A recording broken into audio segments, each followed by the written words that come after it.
À la une de l'actualité, la jeunesse de l'Assemblée des Églises évangéliques de Côte d'Ivoire ont uni un nouveau président qui est Adolphe Fokban. 8e convention annuelle du mouvement des filles de Déborah du pasteur Oninka Gift au Lakounlé. En Afrique, Soudan du Sud, bientôt des renforts pour la MINUS.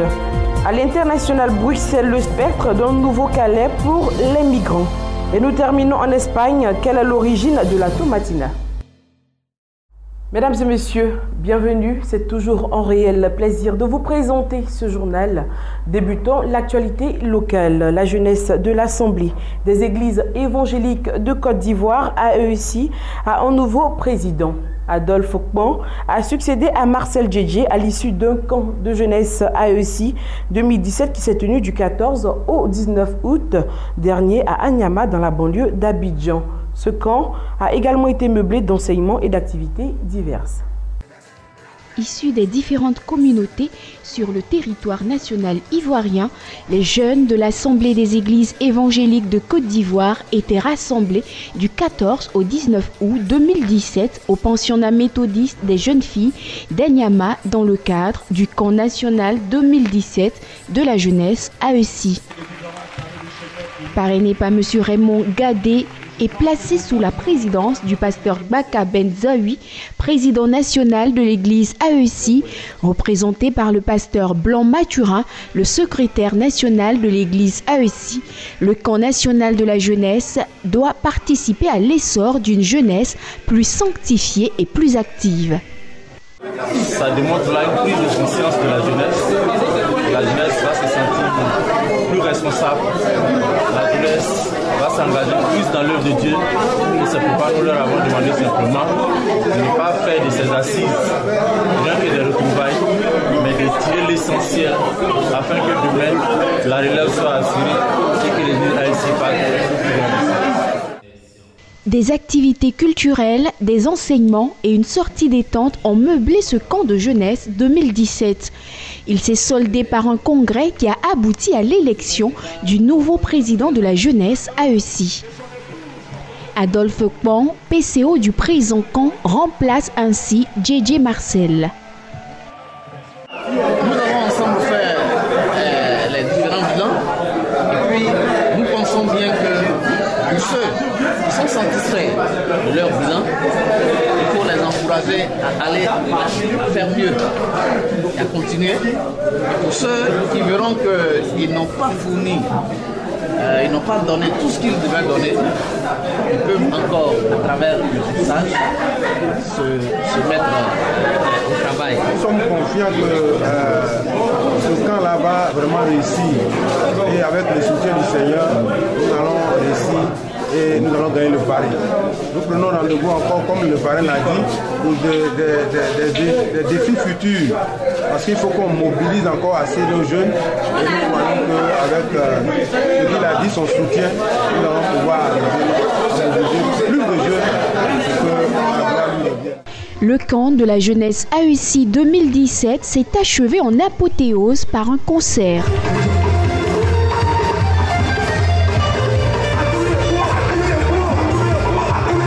De nombreux artistes chantres, dont Bruce et Richard Crémé, ont procuré aux jeunes chrétiens AEC des moments uniques de louange et d'adoration. Les fidèles chrétiens de l'église baptiste libre de Côte d'Ivoire se sont retrouvés à Bondoukou pour leur convention assemblée générale élective. Ce conclave a abouti à l'élection du pasteur Anissé Kouadio comme le tout nouveau président de l'association des églises baptistes libres de Côte d'Ivoire. Plus de détails dans cet élément. Les fidèles chrétiens sont venus de toute la Côte d'Ivoire pour participer à cette convention assemblée générale élective de l'association des églises évangéliques baptistes libres de Côte d'Ivoire. Adoration, louange et grande procession à travers la ville aux 1000 mosquées pour proclamer le nom puissant du Seigneur Jésus-Christ. À environ 2000 fidèles, le pasteur Robert Bryan, venu de la France, était l'orateur de ce grand thème, l'église une famille. Il avait à ses côtés le coordonnateur de la mission internationale des États-Unis, le pasteur missionnaire Kenneth Ingleton. Il y a eu l'ordination nomination du pasteur Kambou Pochine Dabobo. Après 8 ans à la tête de l'église évangélique baptiste libre de Côte d'Ivoire, le pasteur Ouattara Kaibo Samuel cède son fauteuil au pasteur Noufessier Silas de Bouna à l'issue du vote des 248 délégués. Le nouveau président de l'association des églises évangéliques baptistes libres de Côte d'Ivoire qui nous livre ici ses sentiments. C'est une joie pour moi et quand je regarde encore, c'est une lourde charge. Réorganiser certaines structures en vue de la croissance. L'ONG 1040 Initiative Côte d'Ivoire a remis 11 motos à 11 pasteurs plus 100 000 à chacun d'entre eux pour l'implantation des nouvelles églises baptistes libres dans le pays. Le pasteur Amiezi Kwaku Paul justifie cette action. L'objectif recherché à travers la remise de ces motos, c'est de leur permettre d'être mobiles afin d'aller dans les hameaux pour proclamer que Jésus-Christ est Seigneur. Le pasteur Yao Kwasingetia Silas est le président du comité d'organisation. Il donne les raisons qui ont motivé une telle rencontre du peuple de Dieu.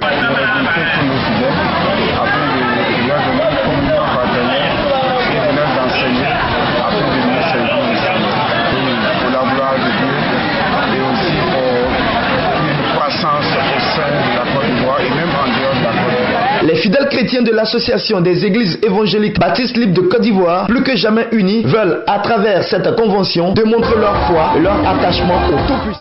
De zéro à la plénitude, tel est le thème de la 8e convention annuelle 2017 du mouvement Les Filles de Déborah du pasteur Oninka Gift Olakunle.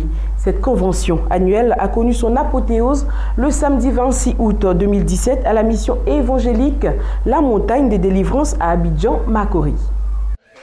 De zéro à la plénitude, c'est autour de ce thème que s'est articulée la conférence internationale des femmes organisée du 23 au 26 août 2017 par le mouvement Les Filles de Déborah. Après une semaine d'enseignement et d'activités diverses, la cérémonie de clôture le samedi 26 août 2017 a donné lieu à une ambiance des grands jours à la mission évangélique Montagne de Délivrance d'Abidjan-Makori. Des sketchs, des ballets, des interprétations musicales ont meublé cette journée dédiée à la femme.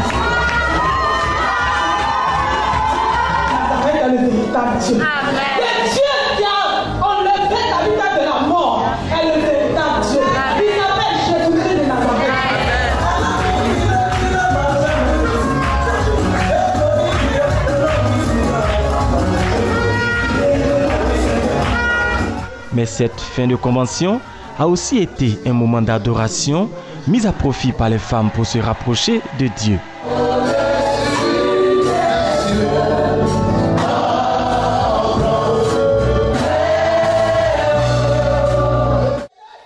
L'invité spécial des Filles de Déborah, le pasteur Niépé Déborah de l'église Foursquare Côte d'Ivoire, a exhorté ses sœurs sur le sens spirituel du thème intitulé « De zéro à la plénitude ». Ta moisson abondante va te profiter. Amen. Elle ne sera plus pour quelqu'un à côté. Amen. Ta moisson abondante sera pour ton bonheur, pour toi et ta maison. Amen. Ta moisson abondante va te donner la joie et la dégresse. Amen. Tu ne vas pas moissonner pour qu'après tu t'asseyes et tu te dises mais je ne sais même pas ce que j'ai fait avec mon argent. Amen. Il y a des personnes qui peuvent recevoir aujourd'hui des fortes sommes parce qu'ils ont fait un travail. Mais malheureusement quand ils s'asseyent et qu'ils regardent qu'est-ce que j'ai fait de cet argent, ils ne se retrouvent pas. Tu es à un moment, à une convention où Dieu va restaurer les choses de ta vie. Où Dieu va te donner de commencer quelque chose, mais de jouir du fruit de ton travail au nom de Jésus. Cette conférence internationale des femmes marque la 8e convention annuelle des femmes de la mission évangélique Montagne de Délivrance. Initiatrice de cette conférence, les Filles de Déborah, à travers leur présidente, se réjouissent de sa bonne tenue et l'atteinte des objectifs. Chaque année, Dieu nous fait grâce d'organiser ce programme. Ce n'est pas un programme comme tout autre programme. On organise une première chose que nous voulons atteindre. Nous voulons que les femmes soient impactées dans tout l'aspect de leur vie. Et aussi, nous voudrons que les femmes qui ne connaissent pas encore Jésus d'avoir cette occasion pendant ce programme de connaître réellement qui est Jésus. En plus de son caractère évangélisation, le mouvement des filles de Déborah fait également la promotion de l'entraide et du soutien financier. La mission internationale de Jésus-Christ, le Dieu vivant, de l'apôtre Kwame à Yamoussoukro a clos une semaine de croisade des délivrances par un culte spécial le dimanche 13 août 2017. Suivant. C'est par un culte spécial célébré le dimanche 13 août 2017 que la mission internationale de Jésus-Christ, le Dieu vivant, MIJCDV, de l'apôtre Kwame, a clos sa grande croisade de prière et de délivrance. Placé sous le thème indicateur « Viens honorer Jésus-Christ, le Dieu vivant, car il t'a sauvé pour le ciel », ce programme spécial a été une occasion de riches enseignements pour le peuple de Dieu. L'apôtre Kwame, fondateur et président de la MIJCDV, a décrit le salut en Christ en se basant sur les chapitres 14 et 13 des évangiles de Jean et de Matthieu. La Bible ne déclare-t-elle pas que la fin d'une chose vaut mieux que son commencement? Alors, ce culte spécial de clôture de croisade a connu des moments intenses de prière, marqués par une grande effusion du Saint-Esprit. Pour libérer les enfants qui sont malades, allez, allez, allez, allez, allez, allez, allez. Pleinement satisfait des nombreuses délivrances opérées par l'Éternel Dieu des armées, l'apôtre Kwame lui exprime ici sa profonde gratitude. Nous venons juste de finir notre croisade sur le thème « Viens honorer Jésus-Christ, le Dieu vivant, car il t'a sauvé pour le ciel ».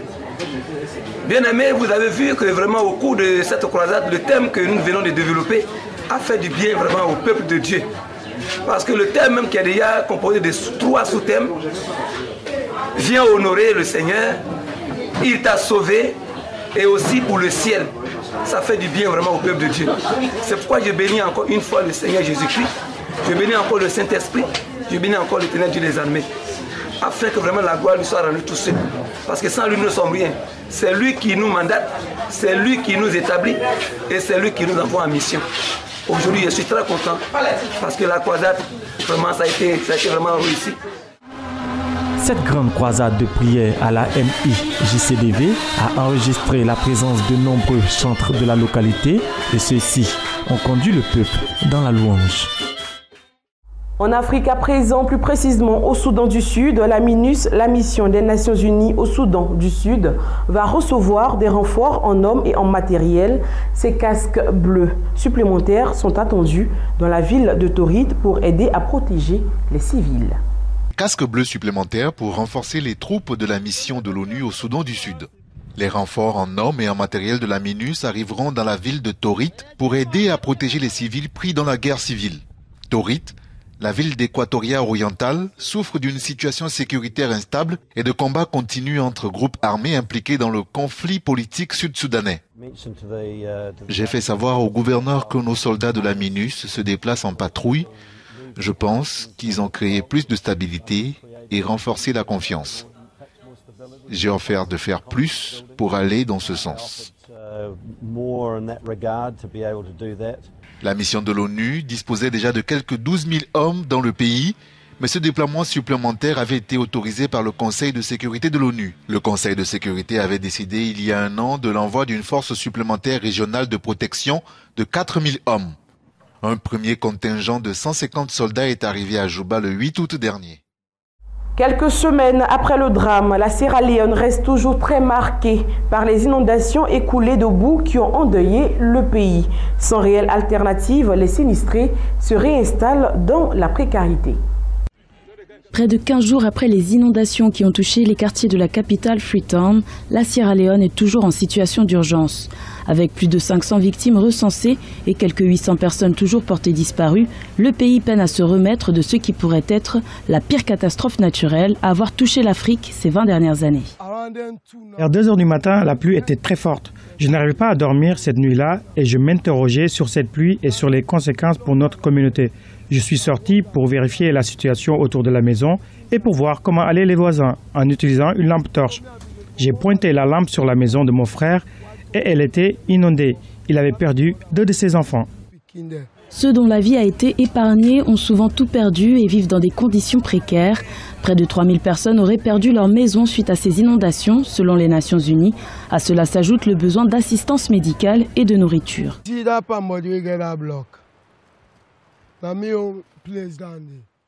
La maison en zinc que vous voyez là-bas est la mienne. Mon frère, qui a perdu 2 de ses enfants, était près de chez moi. Leur maison a été inondée, mais les 2 enfants sont morts parce qu'ils étaient endormis. La plupart des gens qui sont morts dormaient lors de l'éboulement, alors qu'il pleuvait encore. Les autorités craignent désormais un risque de propagation des maladies telles que le choléra, qui est endémique dans le pays. Le retour à la stabilité sociale s'avère être nécessaire pour ce pays qui devrait connaître ses élections présidentielles et législatives au mois de mars 2018. Le Tchad veut rendre compétitive son enseignement supérieur. Pour y parvenir, N'Djamena a signé de nombreux accords de partenariat avec la Tunisie, qui est plus bien lotie dans le domaine de l'enseignement. La coopération sud-sud entre le Tchad et la Tunisie dans le domaine de l'enseignement supérieur et de la recherche scientifique se dynamise. Des accords de partenariat pour la délocalisation de la faculté de médecine de l'université tunisienne Sfax à l'université Emikoussi du Tchad ont été signés par les autorités des 2 pays. L'objectif, selon les termes du partenariat, est d'offrir des formations de qualité sur place au Tchad afin de limiter l'immigration estudiantine des jeunes Tchadiens vers l'étranger. Au lieu que les Tchadiens traversent les frontières en quête de meilleurs parchemins, où ils vont d'ailleurs souffrir, quelquefois ils n'arrivent pas à obtenir leur parchemin conformément à leurs souhaits. Maintenant, cette formation vient les trouver chez eux, à domicile, à travers l'université Sfax. Il ne s'agit pas simplement de simples conventions, mais c'est carrément la délocalisation. La première étape, c'était d'abord le partenariat et pour la mobilité des enseignants et d'étudiants. Ensuite, nous avons signé un partenariat de jumelage. Pour les autorités tchadiennes en charge de l'enseignement supérieur, l'apport académique et technique des enseignants-chercheurs tunisiens permettra de hausser le niveau des universités du pays. Mais le gouvernement a tout de même mis sur pied une commission chargée de veiller sur la qualité de formation dispensée dans les structures en partenariat avec les universités étrangères. La Commission nationale pour l'enseignement supérieur privé. Cette commission-là a pour mission de veiller à l'application des textes, c'est-à-dire à l'assurance qualité, au respect des programmes, des normes en vigueur, etc. Les structures qui sont déjà sur place comme Emikoussi sont régulièrement inspectées. En plus, s'il y a une structure étrangère qui s'installe aussi, naturellement, cette commission-là doit veiller au respect des normes de la qualité en vigueur. D'emblée, c'était un préalable que nos partenaires tunisiens ont accepté avant la signature de la convention. Pour rappel, chaque année, environ 10 000 bacheliers tchadiens se font former dans les universités étrangères à cause des perturbations de grève dans les universités publiques du pays. Et on continue l'actualité africaine. Malgré les conditions de travail très difficiles, les fermiers zimbabwéens expatriés au Nigeria ne comptent quitter ce pays, encore moins arrêter la production. Ils doivent donc faire avec l'électricité par intermittence, le manque de réseaux routiers fiables et les fertilisants contrefaits. Au Nigeria, les agriculteurs sont confrontés, entre autres problèmes de transport, d'accès à l'électricité et à l'existence des fertilisants contrefaits. En dépit de ces obstacles, des fermiers blancs zimbabwéens expatriés dans ce pays ont décidé de franchir le Rubicon et sont plutôt optimistes. Tout est là, nous avons une terre immense, le climat est idéal. La main-d'œuvre était désœuvrée, donc très disponible à travailler. Tout est parfait. Ces agriculteurs venus du Zimbabwe sont en fait des victimes de la très controversée réforme agraire initiée par le président zimbabwéen Robert Mugabe il y a 14 ans. Ils sont venus chercher des surfaces cultivables au Nigeria à l'image du pied du toit.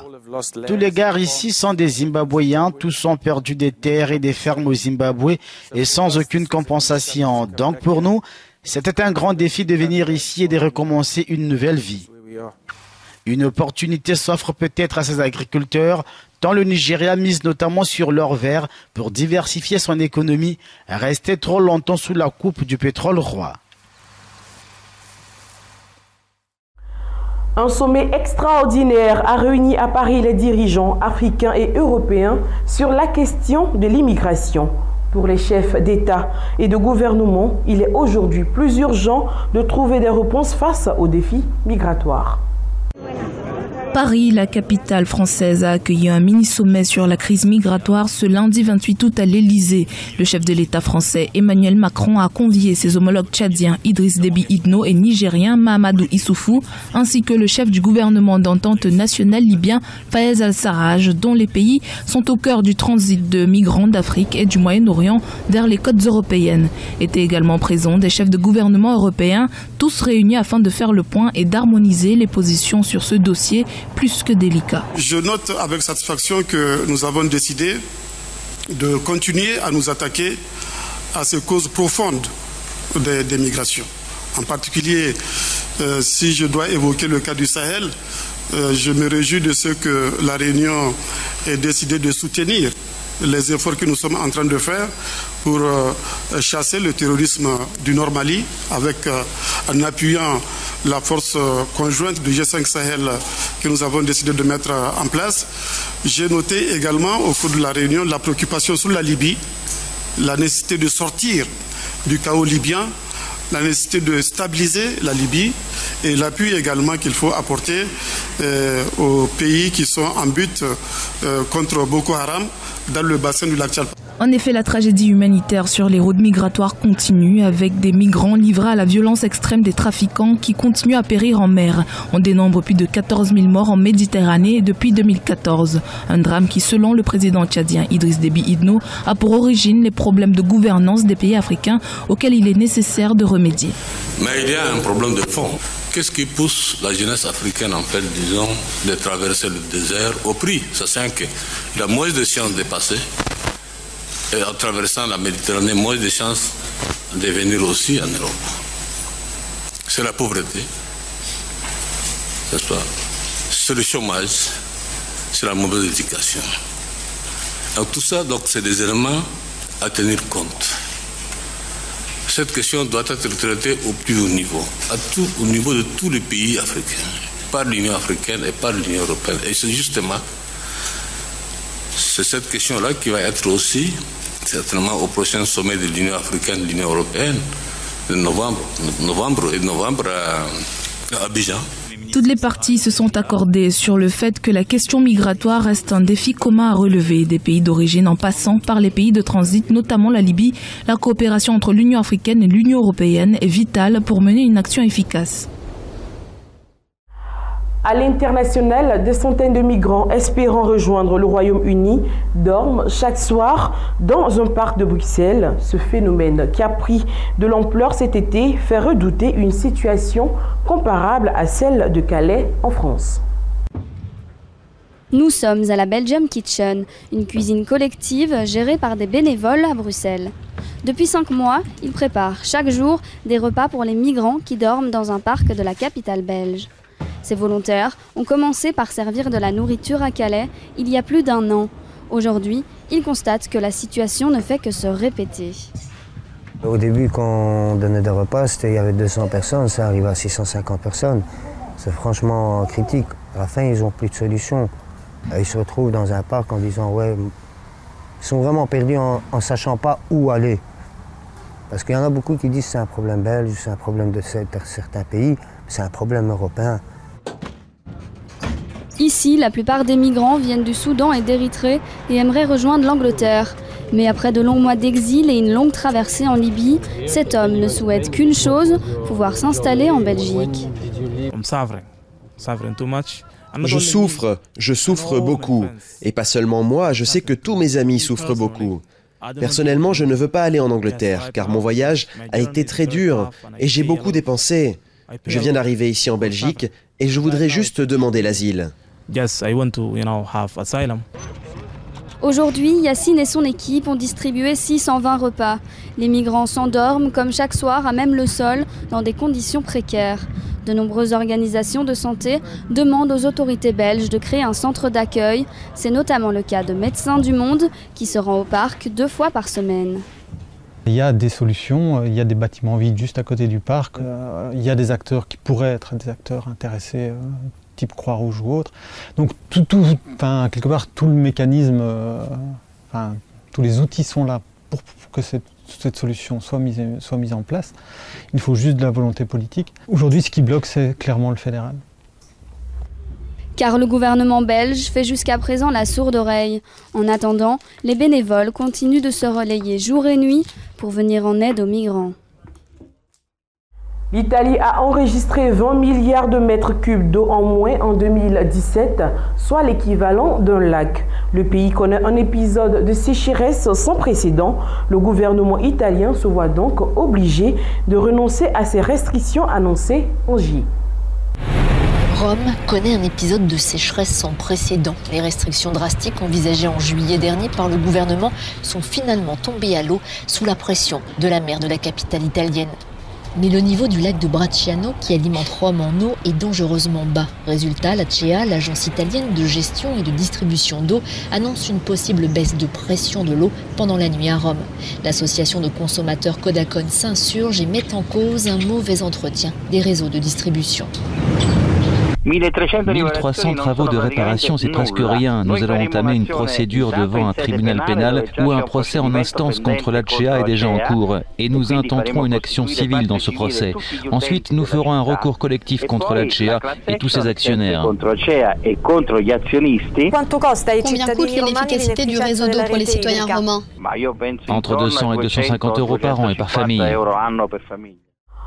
Un tour à Budapest, la visite du président Vladimir Poutine en Hongrie ne plaît pas à l'opposition hongroise. Le parti Momentum est mobilisé pour dénoncer cette visite qu'il apparente à une mainmise de Moscou sur Budapest.